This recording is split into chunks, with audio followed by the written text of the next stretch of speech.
이재명이 음흠. 좀 안쓰럽다는 생각도 드네요. 그렇죠.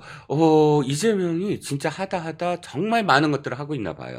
자, 이재명이 최근에 들어서 몇 번 이렇게 네. 내 생각대로 안 된다라고 고함을 지른 게 한 번 있습니다. 네. 몇 번 있는데 네. 하나가 뭐냐면 지난번에 영광 내려가서 네. 저 현장 최고위를 할 때 네. 기자들 다 물리고 하는데 기자들 목소리에 네. 기자들 귀에 밖에서 들렸구나. 들었어요. 그러니까 다 하자마자 이제 좀 아니 일이 제대로 못하는 거야 뭐 이런 영광에서 지금 11월 15일이 며칠 남았는데 그렇죠. 이런 거죠. 내가 말이야 재판단이라고 신경 못 쓰잖아. 그럼 너희들이 잘해야 할 거냐 뭐 이런 그런 이게 제가 드리는 말씀은 사실 정확하게 그렇게 네. 들렸다기보다는 네. 고성이 나왔으니까 네. 이재명의 네. 목소리가 높았으니까 네. 그럴 거 아니냐라고 기자들이 지금 추측을 하는데 네. 이번에도 마찬가지입니다. 뭘 얘기했느냐? 네, 의원들 한번 잡고 지지자들 또 한번 길들이기 가시는 그렇지. 거군요. 당원들 한번 네. 불을 지릅니다. 뭐냐면 아니 이게 불이 예상보다 너무 약해. 그러니까 당원들의 화력이 예전과 못해요. 뭐 이렇게 얘기를 했다고 합니다. 그러니까 이제 부랴 이 황자가 그 말 하면 어떻게 돼요? 말 한마디에 그렇죠. 완전 막 3만 명이 막 그냥 그렇죠. 뭐 단계별로 너 왜 못해? 뭐 이렇게 쫙 내려오잖아. 그래서 나온 게 네. 바로 온라인으로 홍위병. 홍위병 조직화에 들어갔다. 홍위병 조직화에 다시 들어갔다. 옛날에 손가락 혁명군이 있었잖아요. 네. 2012년도에 문재인 후보와 맞다이로 붙을 때 이제 그 당시에 댓글 부대가 문바와 네. 그 다음에 손가락 혁명군 SNS 부대 서로 싸우고 손가락 혁명군이 기억나요? 2012년도에 네. 그때 뭐죠? 저 체육관에서 졌잖아요. 졌는데 손가락 혁명군들이 울면서 이건 받아들일 수 없다. 부정부패다. 난리 났었죠. 난리 났었죠. 이제 누구지? 이재명이 그 당시에 딱 나타나서 우린 복수할 때가 있어. 복수하죠. 복수하고 있잖아요. 지금. 복수하고 있잖아요. 어찌됐든 간에 그래서 온라인 홍위병을 만들겠다. 그래갖고 뭐 손가락 혁명군 시즌2를 부활시키겠다. 근데 이 기사에서 저는 뭐 홍보하려고 생각하는 게 아니라 첫 번째로 알 수 있죠. 화력이 죽어들고 있다.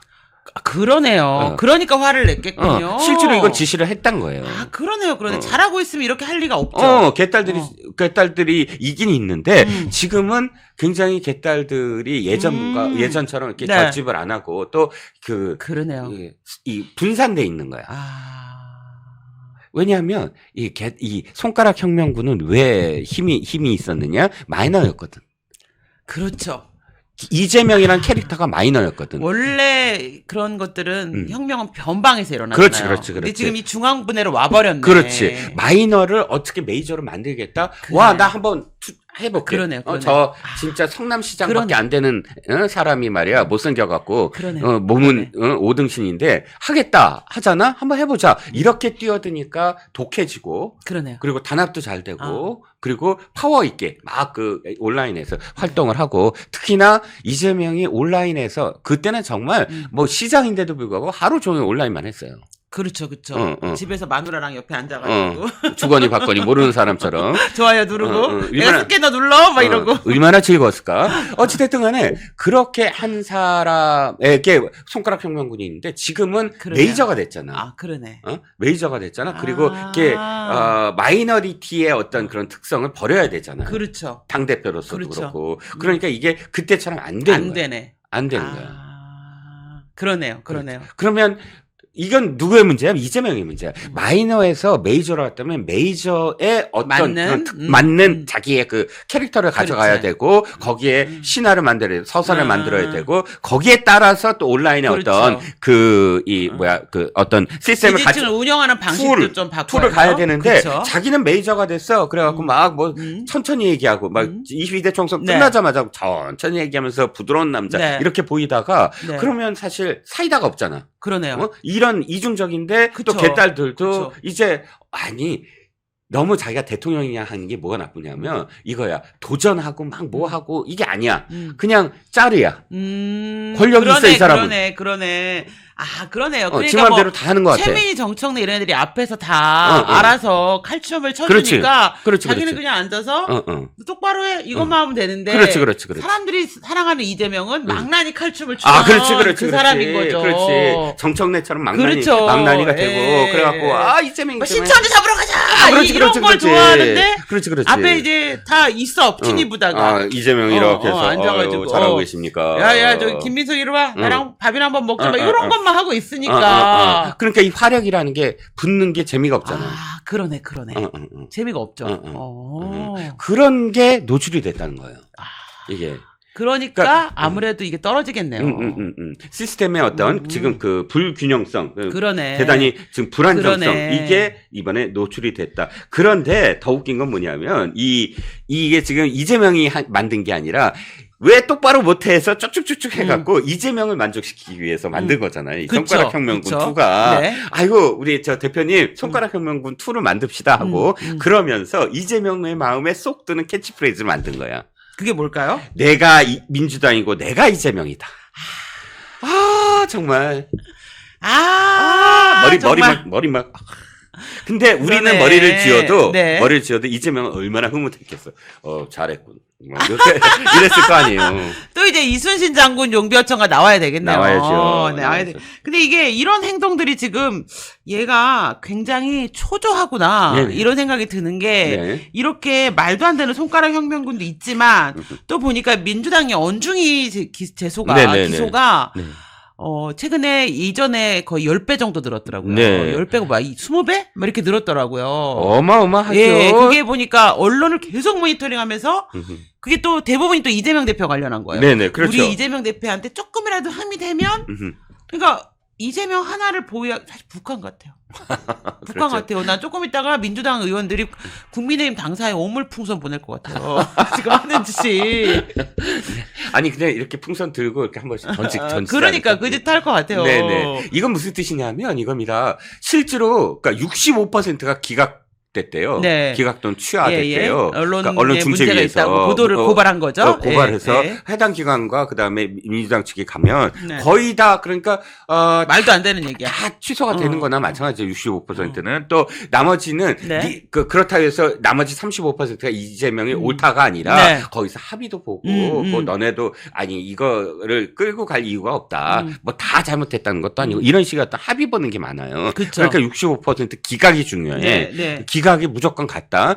그러면 거의 다 기각된 거나 마찬가지예요. 기각된 거 그냥 보고 나서 이게 뭐 문제야 이렇게 된 거잖아요. 언중이는 사실 누구 편이냐면 저기 언론 편이 아니라 저기 제소 피해자 편이죠. 제소하는 맞아요. 편이에요. 맞아요. 신청인 편이에요. 그렇기 때문에 신청인의 지금 그 입장에서 사실은 저 언론기관이 오면 좀 추궁도 해주고 대신 그러면서 신청인한테 설득을 좀 하거든요. 요 정도 수준에서 그냥 반론 보도해서 그러니까요. 뭐 이렇게 해라 이런 식으로 유도하는 건데. 민경호 대표님도 그 비대위 때 보도 있잖아요. 네네. 그거 언중이 넣어갖고 이겼어요. 그러셨구나. 예. 저는 늘 분류하는 입장이라 분류하는 입장이었기 때문에. 자, 네. 그런데 문제는 이겁니다. 이 기사가 뭘 뜻하느냐? 65%나 기각이 되면 안 해야 되잖아. 근데 왜 계속 65%나 해? 저 기관들을 지금 맞아. 이거 하는 거야. 다 돌이 잡는 거야. 왜냐면 맞아요. 가면 부장이고 국장이고 거기 가서 지금 가야 돼요. 반나절을 지금 맞아요. 버리잖아요. 맞아요. 이긴들 뭘 하냐고. 일도 못 하고 지겹잖아. 그러니까요. 그러면 어떻게 돼? 야, 이거 쓰지 마. 나 불편해. 나 힘들어. 이런 좀 쓰자야. 야, 이재명이 좀 빼. 막 이렇게 되겠죠. 이게 목적이라는 거예요. 이게 목적. 그러니까 이게 목적인 게 뭐야? 빌드업이야. 자, 아까 손가락 혁명군과 이 동시에 이 얘기의 두 가지가 뭐냐면 앞으로 있을 11월 15일과 10월 25일에 네. 선거가 있습니다. 이 선거 사실 끝나는 거거든. 그치. 근데 이게 아무것도 아니다라는 거 뒤덮어야 돼. 네. 손가락 혁명군으로부터 네. 뒤덮고 그 다음에 언론기관은 입을 막아버리고 불리한 기사 계속 쓰면 완전히 계속 귀찮게 할 거야. 그러니까 재판 기사를 쓰더라도 이후에 이게 뭐 구속까지 갈 수 있다 이런 얘기 쓰면 너는 가만 안 둬 이런 거잖아요. 네, 그렇죠. 이거 별거 아니야. 이렇게 해줘야 되는 거잖아요. 그렇죠, 언론들이 그렇죠. 지금. 그렇지. 네. 자, 근데 이게 나는 솔직히 얘기하면 축구나 야구에서 비디오 판독 같은 거로 해야 된다고 봐. 그러네요. 저 기관을 괴롭히려면 맞네. 비디오 판독은 2번이에요. 예를 들어서 야구면 2번이라고 쳐봐요. 2번이에요. 그런데 하나가, 그러니까 배구로 할게요. 배구에 한 세트에 2번이라고 치면 하나가 기각됐다. 이건 아니야. 이의 신청했는 비디오 봤더니 아니야. 그러면 기회가 없어져요. 두 번째, 이것도 만약에 기각됐다면 기회가 없어져. 더 못 써. 좋네요. 근데 하나가 인용이 됐다? 네. 이게 맞아. 그럼 살아있어, 이게. 권한이. 이런 비디오 판독이 그런 게 있거든요. 그러네요. 자, 이것도 기각된 만큼 그 다음에 그러니까. 제한해야 돼. 이렇게 60%가 기각이 됐으면은 이제 더 이상 그리고 사실 언중이가 정치권이 아니고 그렇죠. 불쌍한 서민들을 중심 위해서 만들어진 건데 이 민주당이 이렇게 많이 제소를 하면은 네네. 그냥 정말 이렇게 일상적인 생활 속에서 자기의 어떤 권위를 침해당한 국민들은 어디를 갑니까? 그럼요. 이거 그러네요. 이거 몇 번 해갖고 안 되면은 이제 더 이상 니네 건 안 받아줘. 이렇게 그러니까 해야 되겠네요. 횟수 제한. 그러네요. 횟수를 제한할 때 예를 들어서 무작정 제한하는 게 한 5번 주는데 이게 인용되면 살아있어. 한 번이. 근데 기각되면 없어지는 거예요. 그러네요. 이런 식으로. 그러네요. 비디오 판독처럼. 좋네요. 나 갑자기 머리가 좋아진 것 같아. 이거 너무 좋네요. 지금 생각났어. 근데 이게 별거 아닌데 그 헌재가 네네. 6명을 네네. 가지고 심의를 할 수 있게 해줬잖아요. 네네. 민주당이 지금 헌법재판관 추천할 것 같아요. 협조할 것 같아요. 당연히 이제 해야죠. 예, 그러니까 뭐냐면 그게 정당을 탄압하는 것도 아니고 의회 권력이 네네. 사법 권력이나 행정 권력의 마비까지 가져오게 하는 건 안 된다라고 하는 딱 신호를 보내니까 네네. 달라지잖아요. 네네. 언중이도 그렇게 해야 돼요. 그렇습니다. 이렇게 하는 건 언론에 대한 또 다른 권력의 탄압이다. 그렇죠. 이렇게 선언을 해줘야 될 것 같아요. 그러니까 진짜 피해를 입은 사람들이 피해를 입을 수가 있어요. 그러니까요. 그렇죠. 그러니까요. 예. 네. 명태균 씨의 네네. 저는 그분 진짜 정신병자 같아요. 계속 봤지 나 이런 사람이야 이러면서 지금 자기 과시를 시작했는데 네. 어떻게 이런 자기 과시욕자 관종의 자기 과시욕이 이렇게 나라를 흔들지 이런 생각이 드는데 네네. 얼척없는 건 민주당이에요. 예. 그래서 민주당이 이상한 미쳤나 봐요. 소리들을 하더라고요. 자, 박찬대가 이렇게 얘기합니다. 네. 명태균 혀끝에 정권의 명운이 달리고 그래서 최순실에 놀아난 박정권이 박근혜 네. 정권이 생각이 났다라고 하고 서영교도 뭐 이걸 갖고 난리를 쳤습니다. 네. 서영교 박찬대에게 제가 반사하고 싶습니다. 네. 자, 순서상 먼저 일어난 일부터 해야 되잖아요. 역사가 그렇잖아. 그쵸. 뒤 일보다 먼저 일어난 게 이겁니다. 똑같이 얘기하면 드루킹에 놀아난 문재인이 원래 그러네요. 반성태라 원조다. 드루킹과 명태균은 뭐가 공통점이에요? 브로커예요. 그렇죠. 옛날에 브로커는 어떤 사람들이냐면 대표님, 제가 10만 명 모여드릴게요. 1,000명 모여드릴게요. 인당 얼마 주세요. 이런 정치꾼들, 조직을 갖고 있는 사람들. 무슨 조직, 뭐 축구 동호회 뭐 회장이야 내가, 뭐 또 뭐뭐뭐야. 경인선 이런 거. 경인선 같은 거. 아니 이런 거 갖고 내가 표 몰아줄게 하면서 네. 얼마. 이게 네. 이제 원래 선거 브로커인데 네. 지금은 그렇게 유세 안 해요. 삼김 시대에 공선운동장에 서로 10만 모이는 게 유세였던 그인데 네. 온라인으로 다 갔어요. 그렇죠. 그러니까 브로커들이 어떻게 바뀌어요? 내가 댓글을 10만 개 달아줄게. 아니면 지금 이 여론조사, 그러네요. 내가 여론조사를 어떤 식으로 바꿔줄게. 이렇게 온라인 선거 브로커들이 온라인 정치 있네요. 브로커들이 그러네요. 판을 쳤다. 그러면 그러네요. 명계남의 선배 누구야? 드루킹이에요. 그렇죠. 응? 네. 드루킹이 명태균 씨. 드루킹 명계남의 명태균. 자, 드루킹이 문재인한테 붙어서 뭘 했어요? 여론 그때 다 지고 있었어요. 안철수한테 근소한 완전 지고 차이로. 있었죠. 근데 네. 아바타 뭐 해갖고 그 댓글 MB 아바타. MB 아바타 해갖고 댓글로 해서 안초딩 뭐 이러면서 양념치를 시작했죠. 예. 실질적으로 그게 드러났잖아요. 드러났으면 네. 그것을 이용했잖아요. 그쵸. 그런데 지금 저는 민주당에서 맨날 도인 얘기하고 천공 얘기하고 그러잖아요. 지금 명태균도 네. 무슨 뭐 도인 어쩌고 저쩌고 네. 하잖아. 네. 이 모든 거의 100배가 드루킹이었다. 그러네요. 드루킹이야말로 도인이었고 그런 도수를 부리는 사람을 문재인이 옆에 두고 이용했다. 서로 손을 잡았다라는 겁니다. 드루킹 이분이 어떤 도수를 부르셨어요? 예언을 했어요. 일본이 침몰한다. 아. 그것도 경공모라는 네. 자신의 어떤 커뮤니티에서 네. 이미 그 굉장히 다 드러나 있어요. 다 일본이 대지진으로 인해서 2030년인가에 침몰한다. 침몰하면 뭘 해야 되느냐? 거기에서 친한파들이나 인자들을 오사카 총영사로 우리 쪽에서 불러 모아서. 보내갖고 우리 쪽에 보내서 다 골라내서 데리고 와서 우리가 써야 된다.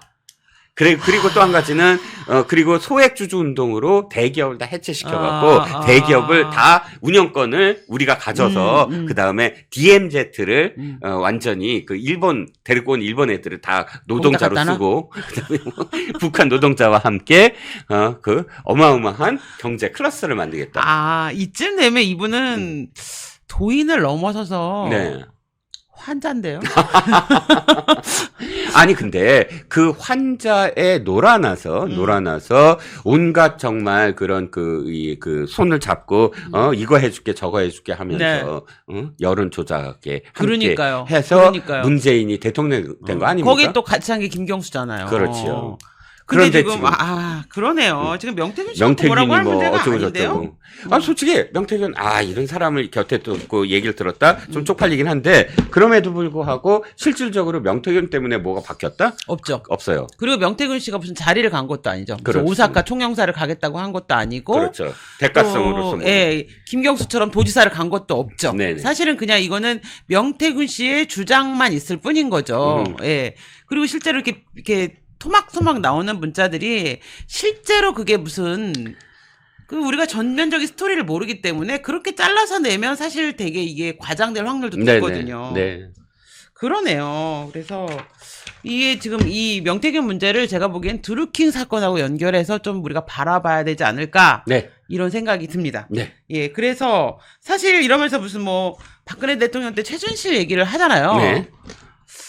근데 제가 보기에는 박근혜 대통령 때 일단 최순실이 아니고 최서원 씨 문제는 네네. 이것도 역시 조작이잖아요. 네네. 조작에 되게 이런 게 많고 사실 이 문제에 대해서 그때 정확하게 잘 대처를 못했기 때문에 보수가 마치 예전에 차떼기 정당처럼 그 민주당은 돈 봉투를 돌려도 오케이. 근데 너네는 차떼기잖아. 그게 언제적 얘기인데. 그렇죠. 마찬가지로 박근혜 대통령 때 이런 최순실 이런 프레임을 씌워버리니까 이런 문제만 나오면 또 최순실 투 아니야? 이런 프레임 전선에 계속 말려가는 것 같아요. 네, 그렇습니다. 네, 그래서 사실 요거 이제 저희 멸콩TV가 그러저러 하기 때문에 박근혜 전 대통령 명예회복과 사실 정권 재창출을 위해서 만든 방송이고요. 그래서 저희 좀 많은 관심을 가져주시면 좋겠습니다. 물론 박근혜 대통령 개인적으로 봐도 너무 안쓰럽고 사실 지금 생각해보면 왜 탄핵된지 잘 모르겠잖아요. 네, 그렇죠. 지금 모르겠어요. 왜 탄핵됐지? 사실 저는 그때도 근데 대통령 왜 탄핵이 되는 거예요? 물어보긴 했었는데 태블릿 PC 하나 때문에 탄핵이 말이 안 되잖아요. 그것도 있지만 사실 그 문제에 대해서 우리가 명예회복을 하고 정확하게 진실을 어쨌든 역사적으로 밝혀내지 않으면 이런 식의 프레임을 계속 장난을 칠 것 같아서 이 문제 사실 굉장히 중요한 것 같아요. 네, 그렇습니다. 면역력이 왜 중요한지 말 안 해도 다들 아시죠? 저는 몇 년째 환신을 꾸준히 먹고 있는데 면역력만큼은 걱정 안 합니다. 요즘 같은 시대 튼튼한 면역력에 건강까지 쑥쑥 지금부터라도 환신 꼭 챙겨 드세요. 드셔본 분들만 그 진가를 느낄 수 있다니까요. 자, 최근 들어서 문재인 정부가 당시에 문재인이 온갖 금수품들, 예를 들어서 유엔 제재, 북한에 절대 보내지 말아야 될 것들이라는 그런 이 품목들을 우회적으로 또는 직접적으로 보냈다는 그런 기사들 많이 보셨을 겁니다. 그런데 이번에는 아예 대북 제재 회피를 연구기관이 그러니까 정부 과기부 산하 기관이 아예 연구를 했다는 겁니다. 이게 어떻게 가능할지 참 기가 막힙니다. 더군다나 이 연구는 바로 2개월 전에 수백억 원의 우리나라 재산입니다. 그 개성공단의 연락 사무소를 폭발을 한 그 폭파쇼 2개월 후에 벌어진 일입니다. 이게 어떻게 가능한 일인지 너무너무 사실 충격이었습니다. 정부 기관 산하 연구기관이 공식적으로 그 연구의 어떤 그 글에 어떻게 써져 있냐면 어떻게 하면 대북 제재를 회피할까? 유엔 제재를 회피할까? 이런 문구가 써져 있다는 것 어떻게 보셨습니까? 오늘 중앙일보에서 신청 취재를 해서 보도를 네네. 했죠. 네. 이게 지금 문재인 정부의 소위 친북 정책 전체의 맥락이 하나씩 드러나는 부분입니다. 네. 그러니까 문재인으로서는 지금 이 유엔의 대북 제재를 네. 피해서 북한과 이 협력을 해야 될 필요성이 자기는 느끼고 있었던 거죠. 네네. 그걸 지금 체계적으로 연구를 했다라고 하는 겁니다. 네. 그 상황에서요. 네. 그 연구한 결과가 나와 있는데 여기에 따라서 네. 지금 계속 이 전주지검의 문다혜에 대한 수사도 있고요. 네.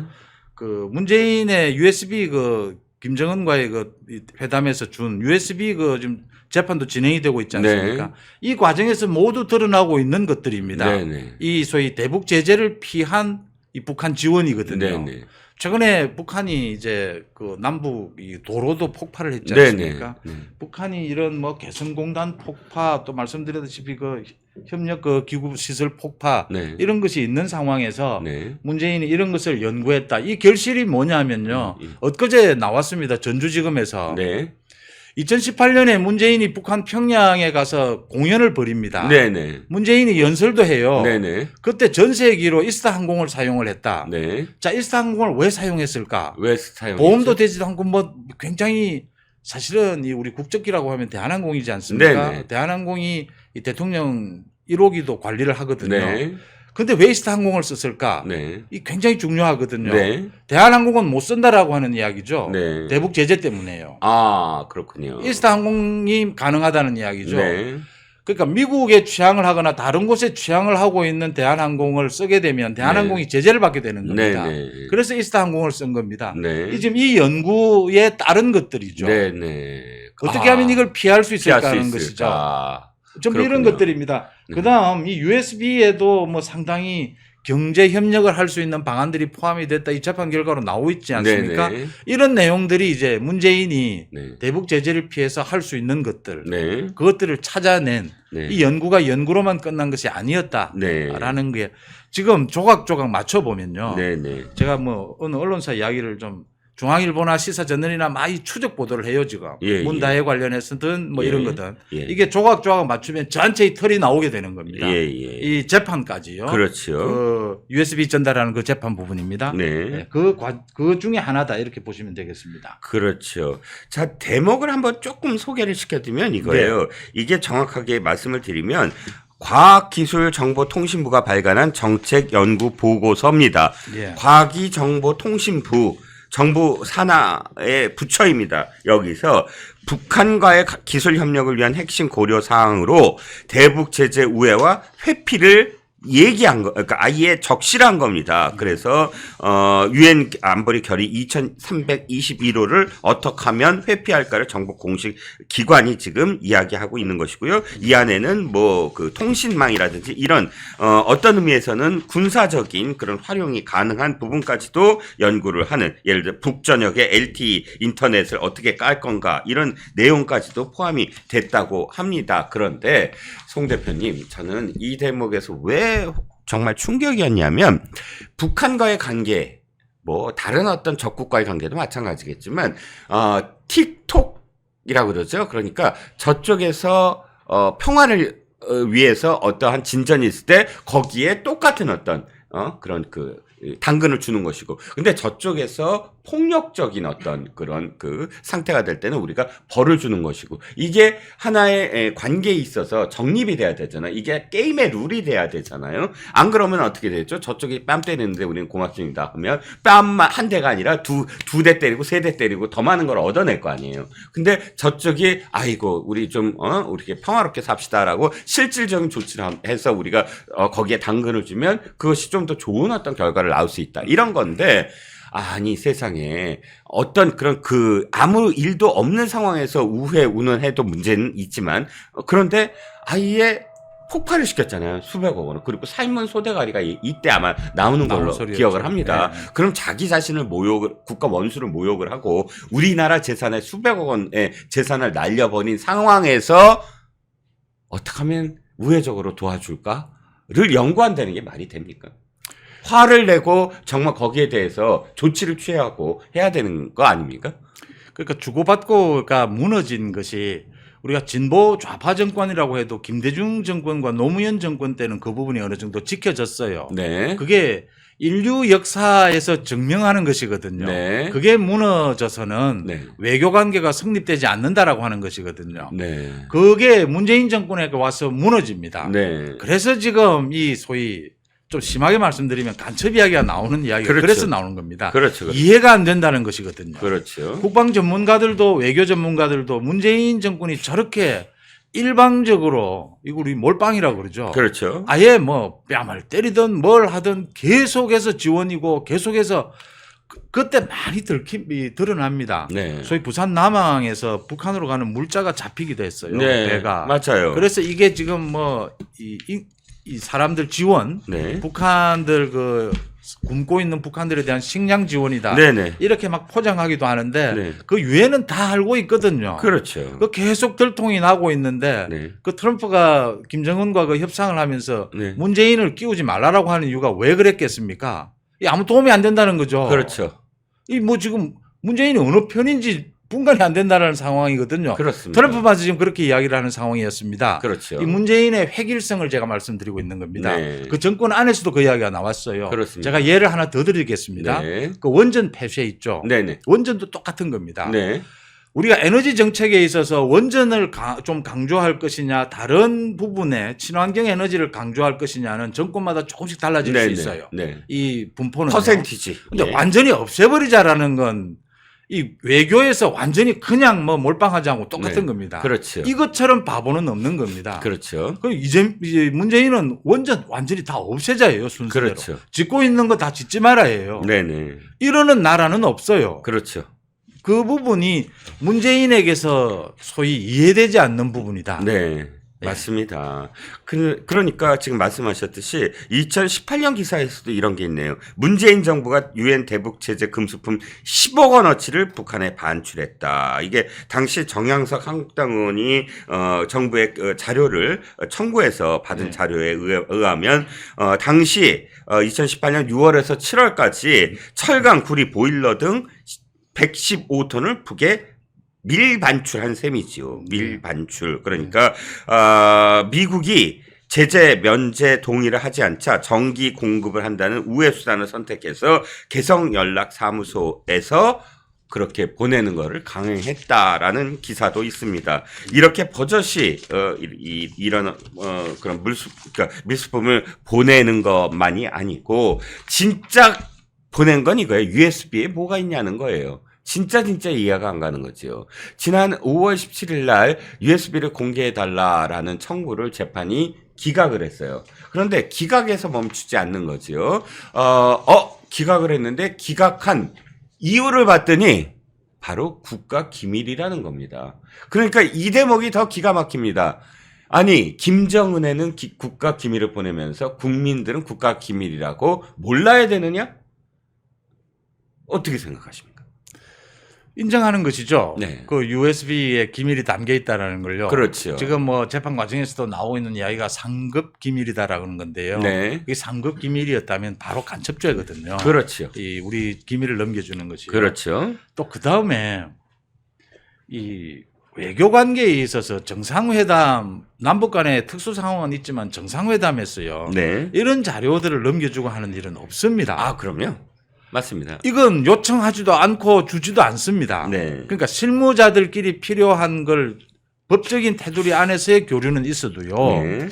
정상회담에서 이런 걸 주고받고 뭐 서로 요구를 하고 이런 일은 이례적인 겁니다. 그렇죠. 이게 문재인이었으니까 가능하다라는 이야기죠. 그렇죠. 이건 뭐 기밀이 넘어간 것입니다. 네. 이 부분에 대해서 지금 이 수사도 제대로 되어야 되고 이게 문재인 앞에 와서 수사들이 다 스톱된 부분입니다. 그렇죠. 소위 국정원 수사를 하다가 이 부분으로 수사가 가려고 하다가 스톱되고 된 부분이에요. 그렇죠. 국민들이 지금 이야기하고 있는 것이 이런 부분들은 속 시원하게 정리를 이제 하자라는 겁니다. 그렇습니다. 북한은 남북 정상회담을 할 때마다 어마어마한 대가를 요구해 왔습니다. 그게 드러났던 게 이명박 대통령 시절에 이명박 대통령이 출범하면서 굉장히 실용적인 그런 대북 관계를 하자. 그런데 당신들이 분명히 평화에 대한 어떤 의지를 보여야 된다. 이런 대북 정책의 프로세스를 발표하자.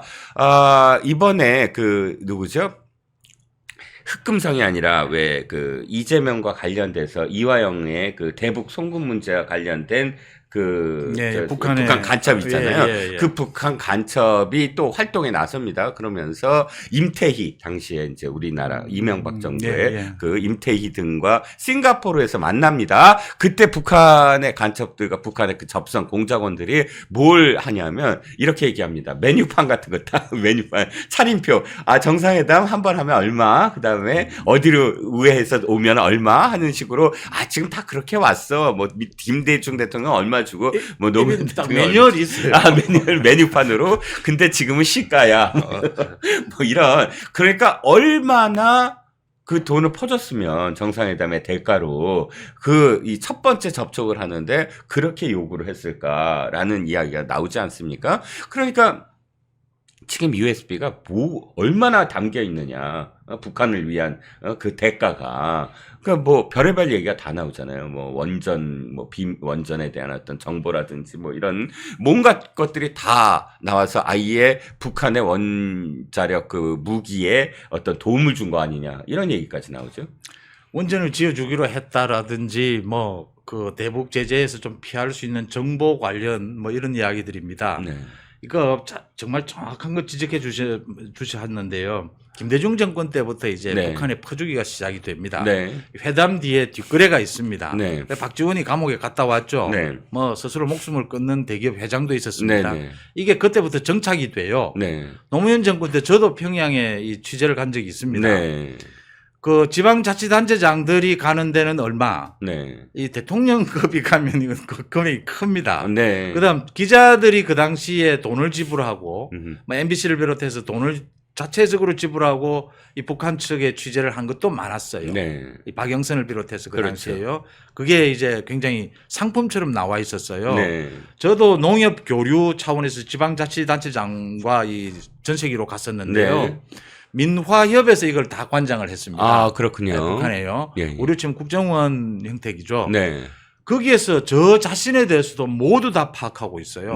요즘 인터넷도 있고 하니까. 그렇죠. 또 정확하게 뭘 요구하는지가 딱 요구사항이 옵니다. 지금 여러분, 우리 시청자분들이 보시는 이재명의 대북 송금 재판 있지 않습니까? 저게 그겁니다. 북한이 요구를 했고요. 이 돈을 안 주는 이명박 정부는 못합니다. 회담을. 안 합니다. 이 돈 주느니 안 하겠다. 그렇게 된 거고요. 이재명은 그 당시에 지방자치단체장들요 모두 다 북한에 가서 폼 잡고 하고 싶었습니다. 근데 못했던 이유가 이 뒷돈을 못 주기 때문입니다. 이 법에 걸리거든요. 그런데 이재명은 이걸 쌍방울이라는 걸 통해서 준 겁니다. 문재인 때 지금 이재명은 빼고 서울시장하고 강원도지사만 데리고 가려고 했던 건 아닙니까? 그러니까 이재명이 자기가 빡쳤죠. 이 짓을 하다가 이제 들통이 난 게 이 대북 송금입니다. 지난 20년 동안 김대중 정권부터 시작했어요. 이 북한과 뒷거래한 거 있지 않습니까? 이것 없앤 것. 이명박 정권 때 없앴고요. 이 보수 정권 때 이걸 없앤 것만으로도 정말 큰일을 한 겁니다. 아까 대표님 말씀하다 보니까 진짜 대표님 말씀으로서 영감이 하나 떠올랐어요. 뭐냐면 아까 우회 그러니까 정부 기관이 우회적으로 뭘 어떻게 할 거냐에 대한 연구를 했다고 하잖아요. 이게 왜 중요하냐면 바로 이재명 재판에 이게 쓰일 수가 있습니다. 어떻게 쓰인다고? 이재명이 당시에 제재가 얼마나 심한데 생각이나 할 수 있느냐. 지자체장이 갈 수 있는 걸 생각이나 할 수 있느냐? 정부 기관이 나서서 우회적으로 어떻게 할 거냐를 고민했어요. 그런데 이재명 시장이 그걸 생각을 못했다고? 말도 안 되는 거고요. 당시에 제가 당시는 아니고 한 2023년인가 2년에 뭐 어떤 논문을 좀 공부를 해야 되는 상황에서 그 남북 관계에 대한 어떤 공부를 하는데 엄청나게 2018년, 2019년에 어떤 논문이 나온지 아십니까? 남북 관계에 있어서 주로 좌파학자들이 썼는데 UN 제재 상황에서 북한에 어떤 그런 그 물품을 보내거나 물자를 보내는 방법은 지자체가 최우선이다. 정부는 못한다. 이런 것들 지자체를 부추기는 그리고 방법을 얘기하고 이런 것들에 대한 학술 논문 등이 굉장히 많이 나왔어요. 그 변칙이 이 스마트팜을 그렇지 않습니까? 네네. 저도 농협 때문에 갔거든요. 네네. 북한에 그걸 피하거나 북한이 요구하는 게 농협 이런 쪽이 많아요. 네네. 스마트팜. 네. 지금 이 연구소에 보면 이제 정보나 이런 부분까지 손을 대겠다라는 것이었는데 네네. 원전 이야기도 나왔고요. 네네. 북한의 요구 사항에 지방자치단체에 바라는 게 이 스마트팜 이런 게 많았거든요. 많았죠. 저는 이걸 딱 보면서 이 사건이 터졌을 때요. 네. 전국 지자체 단체장들이 다 이재명은 이런 짓을 자기들도 다 하고 싶었던 거였어요. 그렇지. 그런데 그거 하면 걸리지 않아? 국정원에 당장 국정원이거든요. 네네. 걸리지 않아? 네. 이런 짓까지를 하려고 했구나. 실제 네. 시도를 한 거잖아요. 네네. 그게 드러나는 겁니다. 네네. 자치단체장들이 다 아는 내용이죠. 네네. 그 지금 이재명이 저지른 비리들 있지 않습니까? 네네. 성남 FC 건이 딱 터졌을 때요. 네네. 자치단체장들은 다 아는 겁니다. 네. 저렇게 하면 걸리는데. 네. 왜냐하면 자기들도 하고 싶은 거였어요. 그렇죠. 전국에 네. 자치단체가 운영하는 축구단이 적자 아닌 곳이 없습니다. 그렇습니다. 다 이거 적자거든요. 네. 이거 어떻게 합니까? 기업들로부터 협찬금을 받아야 되잖아요. 그렇죠. 요즘 기업들 그냥 협찬해 달라 안 줍니다. 안 주죠. 뭔가를 줘야 됩니다. 그렇습니다. 뭔가 주면 걸립니다. 그렇죠. 못 주죠. 못 주죠. 근데 이재명은 준 거예요. 예. 뭐 그것도 이걸- 아주 교묘한 어떤 설계를 해서 이걸 과감하다고 해야 될지 예. 뭐라고 해야 범법자죠. 네네. 다 그런 형태입니다. 이재명의 그렇습니다. 대장동이나 백현동이나요. 예. 맞습니다. 그러니까 지금 오늘 보여드린 이 연구기관의 논문이나 이런 것들을 보면 문재인의 정말 최악의 그 안보의식이나 우리나라 얼마나 망가뜨렸냐를 알 수도 있지만 이재명의 대북 송금이 사실은 아주 적나라하게 당시에 어떻게 하면 대북 제재를 피하고 올라가서 뭔가를 퍼줄 수 있을까를 연구하고 또 뒷받침되는 어떤 많은 사실들이 있었다. 그러니까 이재명이 지금 변명하듯이 그 당시에 사회가 굉장히 엄격해서 그걸 꽁도 못 껐다. 그런 쌍방울이 자기네들 위해서 그냥 돈 쓴 거다라는 게 말이 안 된다. 라는 증거가 오늘 보도가 됐다라고 말씀을 드릴 수가 있네요. 자, 세 번째 주제로 넘어가겠습니다. 세 번째 주제는 이분이 요즘 진짜 그 유튜버들한테 일용할 양식을 매일같이 던져주시네요. 바로 문다혜 얘기입니다. 문다혜가 이번에 보니까 이미 부동산이 하나 또 드러났다. 참 기자 직업이라는 게 이 사건 터지면 일용할 양식이 잘해야 되는. 그렇죠. 맞습니다. 예. 사실 죄송합니다만 어떤 사건이 터지면 신나는 게 기자예요. 그렇잖아요. 오늘의 기사 쓸 거리가 생겼다라고. 그리고 이 계기로 말씀을 드리면요. 네. 지금 언론에서나 많은 그 기자들이 뭔가 애매한 기사들 많이 있지 않습니까? 네네. 그 기사 쓸 게 없어 쓰는 겁니다. 그런 기사는 휘둘리지 마시고 아예 네네. 안 보시는 게 좋습니다. 네, 맞습니다. 때거리가 없어갖고 네. 억지로 쓰는 기사들 가짜 많죠. 뉴스는 아예 말할 필요도 없고요. 그렇습니다. 자, 오늘 시사저널이 단독 기사로 문다혜의 부동산을 샅샅이 지금 해부를 했더라고요. 그러니까 이 문다혜가 대출 없이 낸 전세금이 4억 8천만 원, 부동산 총 지출액이 11억 8천만 원인데 그 중에서 그야말로 알 수 없는 이 사람이 어떤 진짜 생활인으로서 꼬박꼬박 월급 받은 사람도 아니고 그렇다고 해서 주식이 있었거나 또는 부동산 유산이 있었거나 그렇지 않은데도 불구하고 눈먼 돈. 그리고 도대체 자금 출처를 알 수 없는 돈으로 어떻게 이렇게 부동산을 늘릴 수가 사고 팔고 하면서 더군다나 임대사업자가 될 수가 있느냐라는 걸 지금 시사저널이 단독을 했네요. 저는 이 문다혜 보면서요. 네네. 문다혜가 디자인 실력도 없고 그 양산에서 그 책방도 문다혜가 주도해서 하고 있지 않습니까? 네네. 주변에서 모두 말렸어요. 네. 근데 문다혜가 하자고 해서 한 겁니다. 네. 저런데 소질이 있어서 지금 이런 수입을 올렸느냐라고 생각했는데 문다혜는 부동산 관련 이 제가 보니까 수입이에요. 네네. 전문가예요. 네.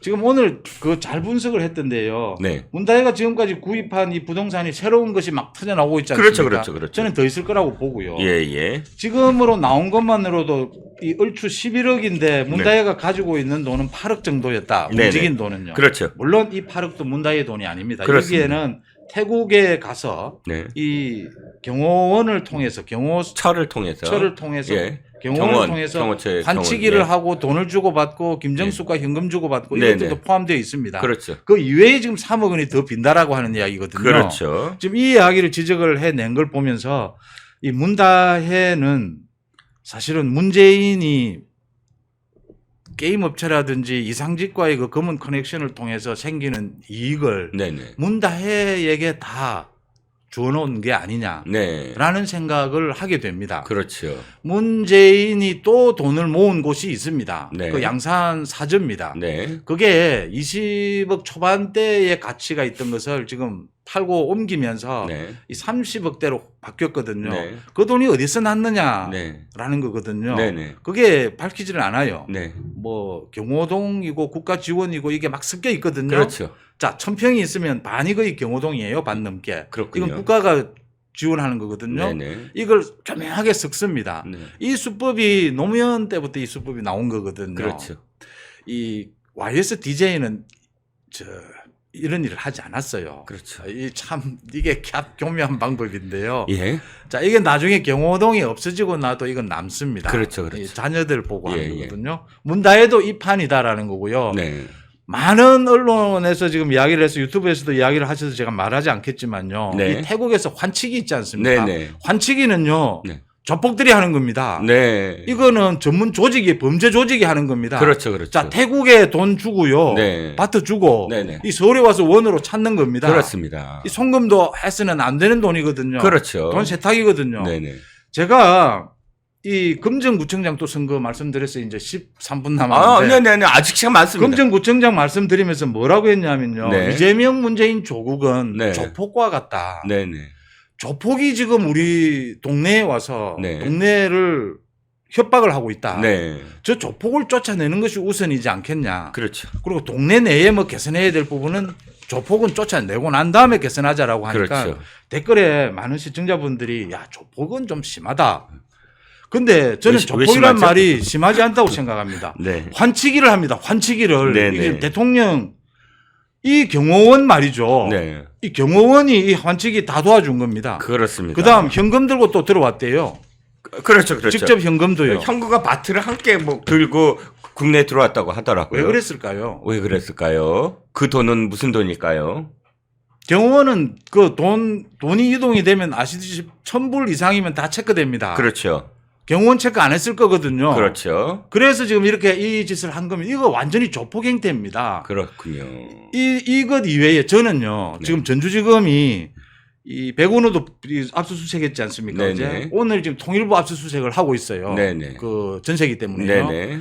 저는 전주지검이 거듭 말씀드리지만 네네. 이 지금 이 상당히 웃으면서 보고 있을 거예요. 네네. 이 문재인과 문다혜가 움직이는 걸요. 그렇죠. 이것보다 훨씬 어마어마한 양의 자료를 이미 분석을 다 끝내고 보고 있는 겁니다. 네네. 지금 이 백원우를 압수수색했다라고 하는 것은요. 네네. 이 당시에 청와대에서 그 6급 행정관이 다 한 것처럼 나오고 있는데 네. 6급 행정관이 절대 다 못합니다. 네. 그러니까 문 대통령이 6급 행정관 불려서 지시할 수는 없어요. 그렇군요. 자, 조국을 부르겠습니까? 임종석을 부르겠습니까? 조국 임종석은 이런 내용, 이런 작업을 하기에 소위 선수들이 아닙니다. 그렇습니다. 이 선수는 백원우입니다. 그렇죠. 핵심이에요. 네네. 자, 백원우가 안 걸리는 게 있었습니까? 없었습니다. 청와대에서 문재인 청와대에서 비리가 저질러지면 전부 그 중심에 백원우가 있었습니다. 네네. 송철호 건, 유재수 감찰 무마 건 그렇죠. 모두 백원우가 한 겁니다. 그렇죠. 우리들 병원 산하은행 대출까지. 전부 다 그렇습니다. 네네. 대출까지. 여기까지 와 있습니다. 지금. 그렇습니다. 그렇지요. 지금 또 말씀 듣다 보니까 정말 여러 가지 생각이 들어요. 환치기도 환치기지만 왜 굳이 타이스타젯을 만들었을까라는 것도 사실 여러 가지 방법을 통했을 거예요. 저는 첫 번째는 뭐냐면 이 문다혜가 태국 간 이유 중에 하나는 거기가 검은 돈의 어떤 플랫폼 일 수밖에 없다. 왜냐하면 양이네스 뭐 유송화 다 그쪽으로 돈을 보내줬잖아요. 그러니까 국내에서 이 국외로 가서 세탁을 하는, 다시 돌아올 때 세탁을 하는 그런 돈들이 있었을 것이다. 그런데 항공사 파우치는 또 검사를 안 해요. 항공사. 대한항공대 드러났죠. 예. 항공사 파우치는 또 거기에 뭐가 들어갔는지 일정 정도는 사실 검색이나 이런 거 안 한 게 있습니다. 그러면 타이스타젯이 3년간 4번의 비행기가 떴다고 합니다. 그 비행기를 통해서 뭘 어떻게 보냈을까라는 궁금증도 갑자기 생겨났습니다. 그러니까 상당히 이 문다혜와 관련된 건 여러 가지 어떤 의혹들이 지금 중첩이 되고 계속 있다는 겁니다. 그러니까 지금 윤건영만이 문재인과 통화를 하면서 지금 대처해 본다고 저렇게 하는데 전부 엇박자가 나고 있지 않습니까? 네네. 그 윤건영을 비롯해서 문재인 측근들이 반대를 하고 거기에서도 의심을 가졌던 것이 네. 꼭 태국을 가야 됐느냐. 네. 그다음 청와대와 이 양산 사저에 꼭 살아야 되느냐. 네네. 그 보기가 안 좋거든요. 그렇죠. 논란이 될 게 뻔하거든요. 네네.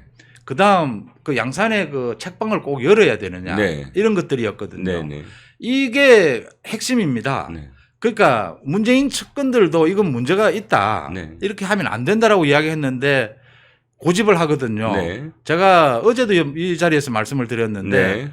이 대통령이 대통령 가족 관련해가 뭔가 고집을 부릴 때는 네네. 처음에 반대를 하다가도 모두 모른 척하고 돌았습니다. 네. 다 비서실장이든 수석이든요. 그렇죠. 왜냐하면 그 깊이 알아봐야 네네. 지만 다칩니다. 네. 또 짜증만 나고 있고요. 그렇죠.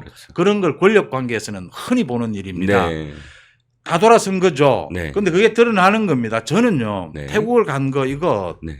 자금 흐름 때문에 갔을 것이다. 음흠. 또 문다혜의 지금 음주운전 이후에 계속 네. 나오고 있는 이야기입니다. 네네. 그렇죠. 이 약물 이야기 말이죠. 네. 이거 문재인 정권 때도 이야기 나왔던 겁니다. 네네. 사실 이 부분도 그걸 무마한 게 조국 그 민정수석실이었다라는 이야기도 많이 나와 있거든요. 그렇죠. 이래서 대통령이 싫어하는 표정이 분명한데도 그 측근들이 문다혜 이 부분은 정리를 하자라고 반대를 자꾸 한 이유는요. 네네. 이런 것들이 있기 때문입니다. 실제로 존재하기 때문에. 실제로 태국을 이게 부부관계도 좋지 않은 상황에서 태국을 가야 되는 것까지가 네. 이게 주변도 반대를 했던 부분입니다. 네, 그렇습니다. 그런 이 반대를 무릅쓰고 의문스러운 표정으로 착한 사람, 인양 하면서 지금까지 호호 하면서, 무리하게 여기까지 온 것이 어쨌든 부메랑처럼 지금 다가가는 것이고요. 저는 또 이런 생각을 해봐요. 문다혜 숙박용 건물이 또 있다라고 이야기하는 기사가 나오는 걸 또 보니까 문다혜는 정말 전문적인 어떤 부동산 임대업을 했던 사람 같이 보여요. 그러니까 이 숙박업용 건물이 오피스텔인데 오피스텔은 원래 에어비앤비 하면 안 된다며요. 그런데도 불법적으로 했다는 거예요. 이 사람은 준법 정신이 제로야. 마이너스 한 300이야. 보니까 모든 걸 다 불법이야. 그런데 이 얘기를 왜 하냐면 갑자기 뭐가 떠올랐어요. 문재인이 대통령 시절에 부동산 정책을 하면서 한 가지 처음에 이게 왔다 갔다 하지만 처음에 이 얘기를 해요. 부동산 임대업자들은 신고만 하면 이 다가구주택 이런 어떤 그 세금 폭탄에서 면제해주겠다. 딱 보니까 이 부동산 임대업이야 완전히 이제 문다혜는. 이 사는 시점 2021년이죠. 네. 2021년 이 에어비앤비라고 하는 그 형태가요. 네. 부동산 임대 형태가 네. 인기를 확 끌 때입니다. 네네. 이거 지금 에어비앤비식의 그 임대를 겨냥하고 산 거거든요. 그렇겠죠. 이거 연구하고 누가 이거 하라고 한 거죠. 그렇죠. 지금 그 강찬호 논설위원이 중앙일보에서 취재를 한 그 부분도 상당히 저는 맞다라고 봅니다. 그 제주도 별장 말이죠. 네네. 그것도 불법일 겁니다. 불법이겠죠. 그게 불법이 아니라면 그 농어촌 그 관리 거기에 신고를 해야 되는 거거든요. 그렇죠, 그렇죠. 그게 안 돼 있다면 그건 불법일 것이다. 네네. 이게 그러니까 이걸 신고하지 않고 이렇게 가도 큰 문제가 생기지 않는다. 네.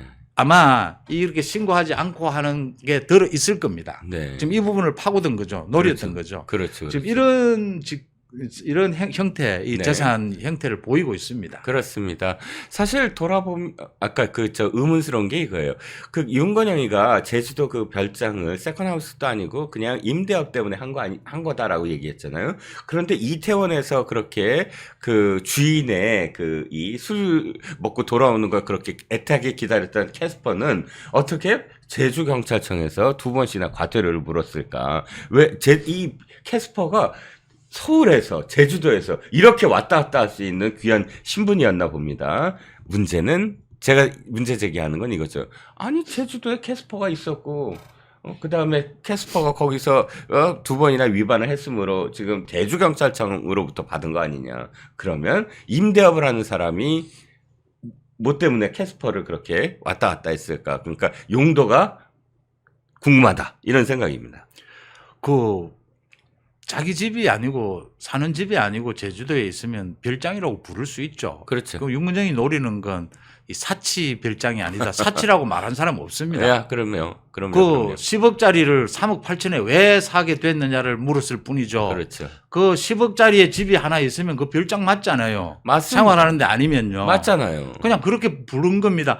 농촌에 조그만한 집이 있어도 별장이라고 할 수 있습니다. 그렇습니다. 그리고 사치라고 말한 적 없고요. 괜히 말한 그런 적 식으로 없고요. 예. 그 말 비틀어서 호도하고. 흔히 저렇게 그게 호도죠. 정말 예, 예. 말 그대로 예. 그렇게 버텨 나가는 게 참 어떻게 보면 애처로운데 이제 마지막이 오지 않았나라고 보입니다. 마지막이면 안 됩니다. 더 털려야 됩니다. 더 많은 것들이 밝혀져야 됩니다. 예. 자, 우리 지금 문다혜를 응원합니다. 끝까지 버티고 끝까지 막가자는 거지요. 해서 이 대목에서 이 SNS. 말씀도 드릴게요. 뭐요? 용산 경찰서와 경찰청장이 국정감사장에 나와서 이 네네. 비공개 소환을 하겠다라고 했는데요. 네네. 이거 공개 소환해야 합니다. 그렇죠. 왜냐하면요. 네. 이 비공개가 원칙 맞습니다. 그런데 문다혜의 경우에는 굉장히 파렴치한 행태를 보이고 있지 않습니까? 그렇습니다. 이 음주운전 마찬가지고 사고도 냈어요. 네. 이럴 경우에는 이 신변의 위협을 느낀다라고 하는데 무슨 신변의 위협을 느낍니까? 네. 아니 용산경찰서에서 그 정도 공개 소환하면서 신변을 보호할 그 정도도 안 됩니까? 이건 공개 소환을 하는 것이 당당합니다. 이렇게 국민적인 관심이 있는 상황에서 대해서는 그렇습니다. 말씀이죠. 그 부분은 제가 짚어둡니다. 그렇습니다. 이게 무슨 지금 현재 무슨 이 중요한 뭐 그런 게 아니지 않습니까? 그렇죠. 전직 대통령의 딸까지 그런 식으로 경찰에서 소환도 지금 정하지 못하고 있어요. 그렇죠. 이건 그야말로 특혜입니다. 저는 지금 경찰이 이렇게 특혜를 계속 보이면 나중에 그 결과마저도 사실은 굉장히 질타를 받을 수가 있어요. 거봐라 소환 안 하고 비공개로 하고 이렇게 며칠 동안 이렇게 시간도 주고 하니까 결과가 이렇게 그냥 봐주는 거 아니냐? 뭐 도로교통법 정도로 그냥 끝나는 거 아니냐? 이런 식의 비판을 받게 됩니다.